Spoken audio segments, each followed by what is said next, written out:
नमस्कार दोस्तों। आज इस वीडियो में मैं आप लोगों को ये बताने वाला हूँ कि पुरुषों की जो लिंग सिकुड़ जाती है, छोटा हो जाता है, पतला हो जाता है, श्रिंक हो जाता है, वो क्यों होता है, उसका पीछे क्या कारण है। मेरे पास ढेरों पेशेंट आते हैं हर दिन। उनका कंप्लेन ये होता है कि सर हमारा लिंग जो है वो दिन पर दिन छोटा हो रहा है, अंदर की तरफ श्रिंक हो रहा है, ऐसा लग रहा है कि लिंग जो है वो अंदर की तरफ चला जा रहा है। तो ये चीज़ें क्यों होता है, इसके पीछे क्या कारण है और होम्योपैथी में किस तरह का ट्रीटमेंट अवेलेबल है इस प्रॉब्लम के लिए। तो मैं डॉक्टर सुप्रियोता और आप सभी का फिर से एक बार बहुत बहुत स्वागत करता हूं अपने इस YouTube channel homeo care tips पे। दोस्तों, लिंग का सिकुड़ना, छोटा होना, श्रिंक होना, ये खुद से कोई डिजीज नहीं है, ये कोई रोग नहीं है, बल्कि आपका अंदर जो यौन समस्याएं उत्पन्न हो रहा है, यौन समस्या दस्तक दे रहा है, उसका एक बहुत बड़ा सिम्टम होता है, उसका एक बहुत बड़ा लक्षण होता है जो आपका लिंग आपको दे रहा होता है, ताकि उसे देखकर, उसे समझकर आप ट्रीटमेंट के लिए आगे बढ़े। जैसे किसी में अगर मॉर्निंग इरेक्शन गायब होता है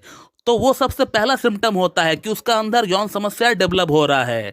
ठीक उसी तरह से अगर आपका लिंग श्रिंक हो रहा है, छोटा हो रहा है, अंदर की तरफ घुस जा रहा है, तो ये भी जो है एक दूसरा संकेत होता है जो आपका बॉडी, जो आपका लिंग आपको दे रहा होता है, और इसे देखकर, समझकर आपको अलर्ट होकर ट्रीटमेंट स्टार्ट करना चाहिए जल्द से जल्द। तो मेरे ख्याल से मैं क्या कहना चाह रहा हूं आप लोग समझ गए होंगे कि आपको जो है लिंग का श्रिंकेज के लिए, छोटापन के लिए आपको ट्रीटमेंट नहीं कराना है। आपका जो ट्रीटमेंट होगा वो आपका अंदर जो यौन समस्याएं डेवलप हो चुका है उसके लिए आपको ट्रीटमेंट कराना होगा। और जैसे ही आपका सेक्स प्रॉब्लम ठीक हो जाएगा तो उसी के साथ साथ आपका ये जो श्रिंकेज वाली प्रॉब्लम है या मॉर्निंग इरेक्शन की जो प्रॉब्लम है, ये भी जो है ऑटोमेटिकली सही हो जाएगा। इसके लिए आपको अलग से ट्रीटमेंट नहीं कराना पड़ेगा। दोस्तों, अब अगर मेडिसिन की बात करें, यौन समस्या के लिए कौन सा मेडिसिन आपको देना चाहिए, तो ये भी डिपेंड करता है कि आपका अंदर किस तरह का यौन समस्या डेवलप हुआ है। ये देखना होगा कि क्या आपका यौन समस्या जो डेवलप हुआ है वो आपका थायराइड हार्मोन बढ़ने के कारण से हुआ है, या टेस्टोस्टेरोन के कमने के कारण से हुआ है, या महिला हार्मोन जो है प्रोलैक्टिन, या फिर जो आपका एस्ट्रोजन हार्मोन है वो बढ़ने के कारण से हुआ है, या आपका ब्लड शुगर का लेवल बढ़ने के कारण से हुआ है, या आपका नापुंसकता जो है या फिर मानसिक लेवल से है, यानी आपका पिट्यूटरी ग्लैंड से कोई समस्या है, या आपका पिट्यूटरी ग्लैंड से जो सिग्नल निकलता है जो आपका दिमाग से होते हुए, आपका बैकबोन से होते हुए आपका अंडकोश तक पहुंचता है, क्या वहां से कोई प्रॉब्लम है आपको, या फिर आपका जननन की जो आर्टरीज है जो आपका खून का लाने का काम करता है लिंग पे, वहां पे कोई समस्या है, या फिर आपको वीनस लीकेज की समस्या है, या फिर वेरिकोसिल की आपको समस्या है। तो ये कुछ हमने यौन समस्या का प्रमुख कारण हमने बताया है। इसमें से कुछ भी आपका अंदर हो सकता है। इसे छोड़कर भी और भी बहुत सारी समस्या हो सकता है, लाइक आपको हार्ट की कोई समस्या है, या आपका लिवर फंक्शन ठीक से ना हो, या आपका कोलेस्ट्रॉल बढ़ा हुआ है। तो ये तमाम कारण आपको हो सकता है यौन समस्या होने के पीछे।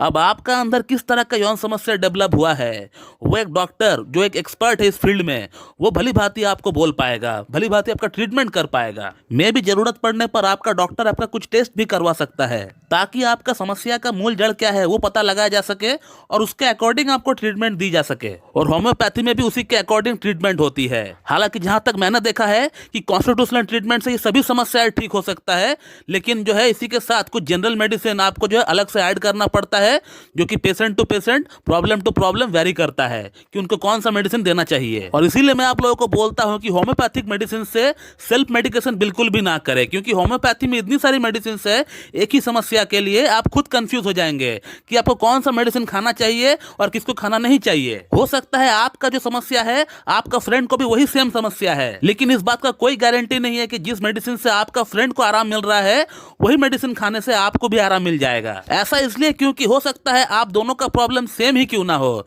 लेकिन आप और आपका मित्र एक इंसान नहीं है। आपका मेंटालिटी कुछ अलग है, उनका मेंटालिटी कुछ अलग है, आपका फैमिली हिस्ट्री कुछ और है, उनका फैमिली हिस्ट्री कुछ और है। और होम्योपैथी में इन्हीं बातों का मद्देनजर रखते हुए आपका मेडिसिन का चयन किया जाता है। और इसीलिए आप लोगों ने देखा होगा कि जो हमारे पास ट्रीटमेंट करने के लिए आते हैं, जो केस वीडियो में आप लोगों से शेयर करता हूं, सभी पेशेंट में मैंने अलग अलग मेडिसिन का प्रयोग किया है। ऐसा नहीं कि सभी यौन समस्या के केसेस में हमने एक ही मेडिसिन जो है सबको दिया है। आप देख सकते हैं मेरे चैनल के ऊपर इतनी सारी लाइव वीडियोस आपको देखने को मिलेंगे जहां मैंने पेशेंट को कैसे ठीक किया है वो हमने बताया हुआ है केस वीडियो के माध्यम से। और सभी पेशेंट के केसेस में हमने अलग अलग मेडिसिन का प्रयोग किया है। ऐसा नहीं कि सेम मेडिसिन से सबका प्रॉब्लम ठीक हुआ है। तो इसीलिए मैं आप लोगों को बार बार बोलता हूं कि आप लोग सेल्फ मेडिकेशन बिल्कुल भी ना करें। अगर आपको कोई समस्या है, किसी एक अच्छे डॉक्टर के पास जाकर उनसे मीट करके उनको केस पूरा देख के उनसे ट्रीटमेंट आप लीजिए। तो दोस्तों मेरे ख्याल से इस वीडियो के माध्यम से आप लोग समझ ही गए होंगे कि लिंग का सिकुड़ना, श्रिंकेज कोई प्रॉब्लम ही नहीं है। यह एक लक्षण है जो आपका बॉडी आपको दे रहा होता है, आपका अंदर जो यौन समस्या डेवलप हुआ है उसके लिए, ताकि आप उसे देखकर समझकर जल्द से जल्द अपना यौन समस्या का इलाज कहीं से कराएं। तो दोस्तों मैं इस वीडियो को यहीं पे एंड करता हूं। So thank you very much and have a good day.